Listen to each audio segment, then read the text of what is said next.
It's a day that commences our 2023 celebration of my 20th anniversary as the leader of the Togbe people. We have had a great celebration over the past 6+ weeks. Just as the Christians do, we had our All Souls Day when we prepared meals for our ancestors. We also had our Seniors Day where we entertain our seniors, the elder statesmen of Asogli, and thank them for all that they've done for Asogli. We also recognize our youth. We have a Youth Empowerment and Entrepreneurship Day because we see the youth as the future. Indeed, the future belongs to them, and our objective was to mentor them and to remind them of the tremendous opportunities ahead of them. We also entertain our kids and had an anti-corruption day because we see corruption as the biggest button in a part of our development. We also had an environment day because we recognize the importance of climate change and the need for all of us to join hands to deal with the causes of climate change. We, of course, as we have been victims recently of massive floods, so we don't need to be reminded of the importance of the environment.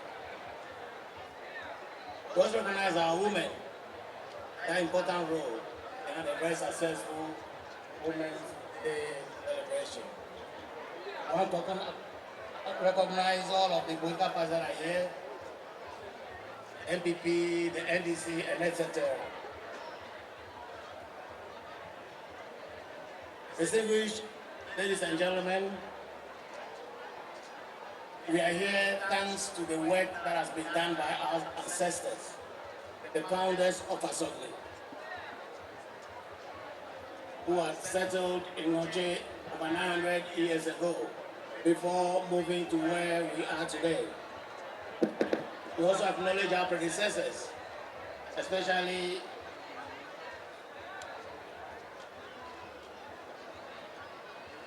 Togbe Afede as the second, whom I took over from, who has done a lot of great work for our Asogli.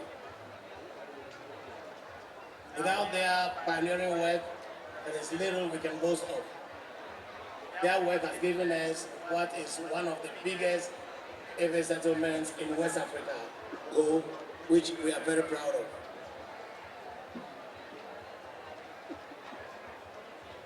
Togbe also has already explained the conspiracy that led to my capture 20 years ago.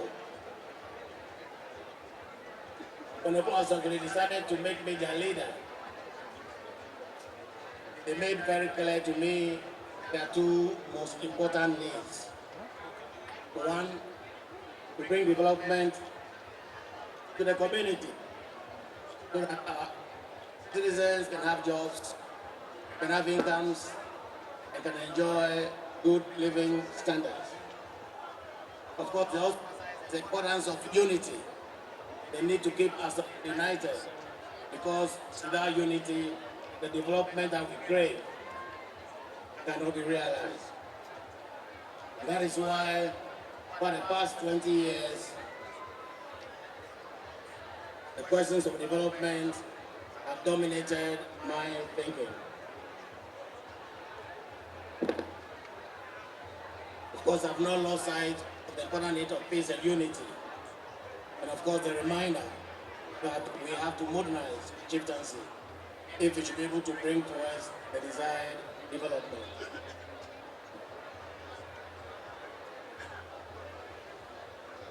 The 20 years have not been very easy. Which is a bigger difficulty as leaders than the politicians, because the advent of modern day governance has deprived us of the powers that we had.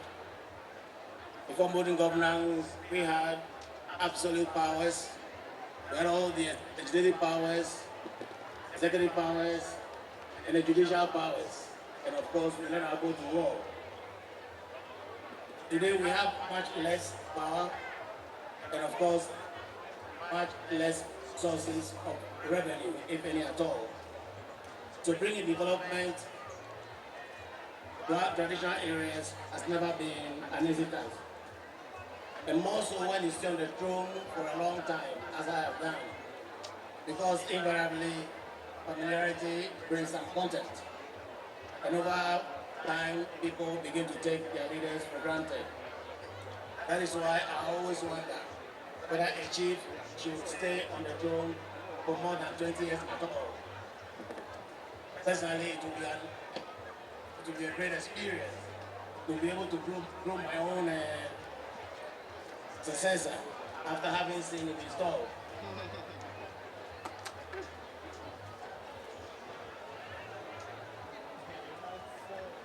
Having said that, we have tried as we people to make our own impact on chieftaincy. And over the years, the past 20 years, I've had the privilege of leading the Volta House of Chiefs for 8 years. And I've also had the privilege of leading the National House of Chiefs for 4 years. In all of these roles, I've had Nana Alo as an important ally. And so has been Nana Nasebre Webu Ewose.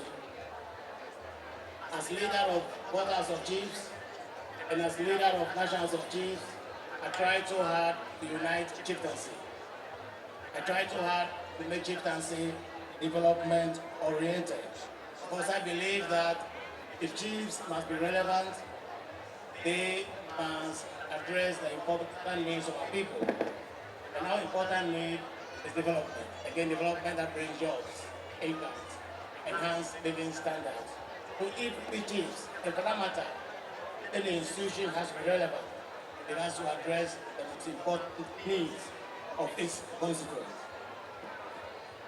On the development front, I have personally worked hard to make interventions in the banking sector.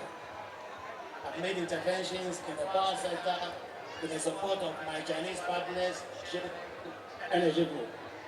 And so I made up in the fishing sector with my partners, Hainan Airlines.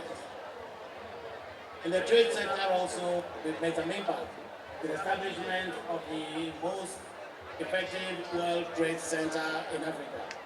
And we, in April, hosted a meeting of all world trade centers in the world in Accra.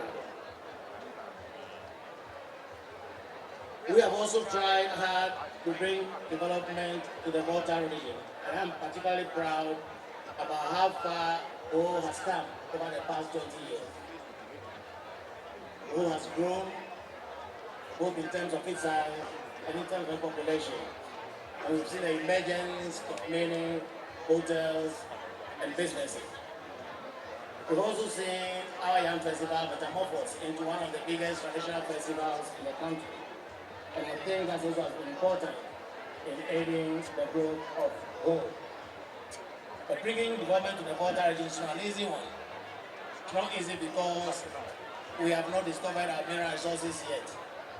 And we don't have much by way of resources that would attract investors.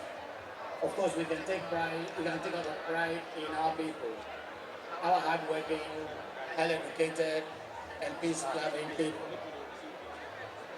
The bad nature of our roads also has not been helpful for few investors to want to come and invest in an area far from the capital, Accra, far from the port terminal, that is not served with very good road.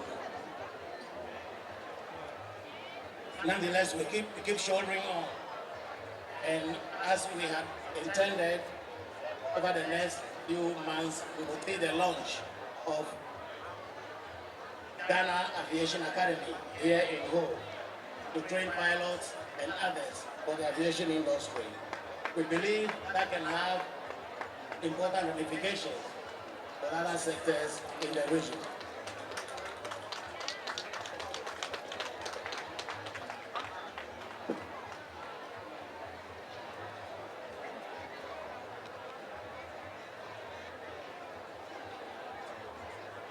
At the national front, we have made sure our voice is heard of matters of important national concern. I recall we made our voice very clear during the regional reorganization. We were never opposed to that, but we were very concerned that the process was conducted according to the Constitution, and we made our opinion known very loudly and clearly. We also made our opinion known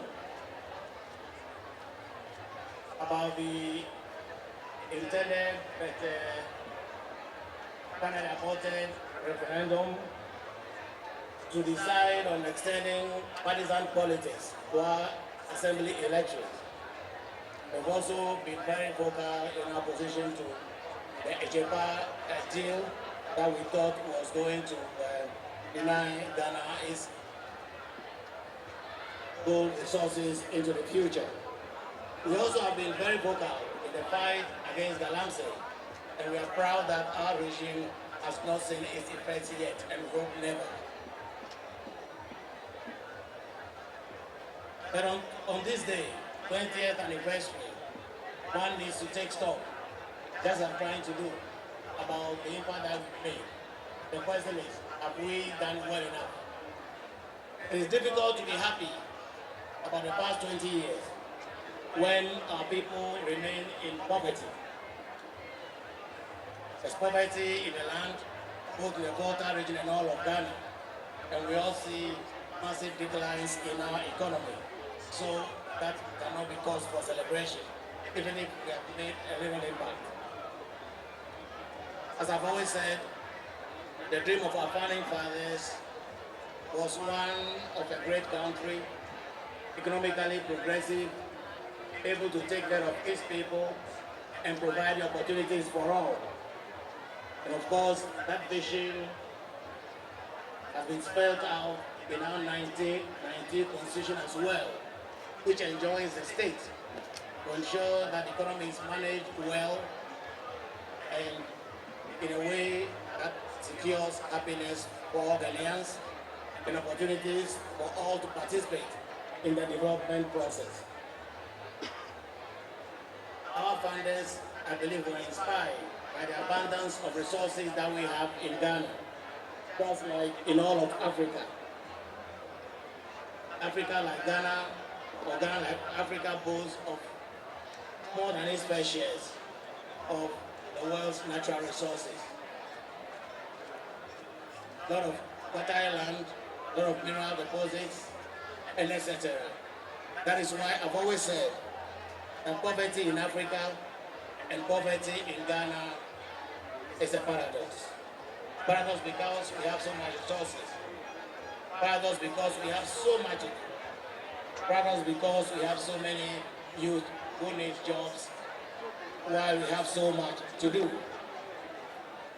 A few decades ago, Ghana boasted of many industries. We made matches in Kede, we produce sugar in Komenda and Asotuari, we pack meat in Babatanga, we pack tomatoes in Walugu, we made ceramics in Solpo, we make shoes in Kumasi, and jute for the cocoa industry in Kumasi. But today we don't have any of those, which suggests that our country has retrogressed. The road from Accra to Ho used to be very good in the early 80s. But today, the road to Accra, as many of you would have seen, is very bad. Of course, these are signs of retrogression, which means the reality is that our country has not done very well. Sadly, this is at the time that we have so much debt, and one begins to wonder where all of that debt went. We have so much debt, and so little to show in the form of basic socio-economic infrastructure. That is worrying to me, and I'm sure it's worrying to many of our chiefs. Our youth don't have jobs. Inflation is still high. more than 40%. The city has known only decline over the years. Distinguished gentlemen, the consequence of all of this is frustration among our youth, many of whom out of desperation are willing to embark on hazardous trips across deserts and across violent seas in search of greener pastures. We all have seen an increase in suicide rate in our country almost every day. Hear of one young man or young woman committing suicide, and it's happening across the length and breadth of our country. I've already talked about the fact that many of us are ready to take the next opportunity to exit our dear country. Our small country that I believe, working together, we can turn into a paradise. There are many reasons why we are where we are today. And it goes on all of us, the chiefs and the people, of course our political leaders, to all work together so we can fight every obstacle to our development. It's important for us as leaders because our objective, our mandate is to bring happiness to our people. That happiness can only come through development. So without development, our work will not be done. But again, how did we get to where we are? Why have we lost all of the factories that we had without any replacement? Why do our young people have to live several years at university without jobs? I've always said the most important problem we have is greed. Greed that has fueled corruption, that has deprived the nation of its resources. Corruption undermines our democracy. And as I said, corrupt officials are like termites at the woodwork, eating at the very foundations of our democracy. Corruption causes leakage in the economy because these are incomes that people earn secretly, if they earn it at all, that are never taxed. It stifles initiative because it rewards the less deserving. And of course, it disrupts. Once it leaks our money into private pockets, it disrupts our economic progress. And this is what we all have to fight. And that's a responsibility we chiefs must be willing to bear. Corruption leads to divisive politics, tribal politics, winner takes all politics, all of which have been harmful to the progress of our nation. Corruption leads to crony capitalism because cronies become the best partners in a corruption enterprise. Corruption is the reason why a lot of projects are left uncompleted by subsequent governments. And corruption is why even projects good people are dreamt about are never started at all. Because we are always looking for cronies to execute those projects. And those projects are never executed once we don't have cronies. Corruption is the reason why we no longer respect the truth and the rule of law. Many of our people are so consumed by privilege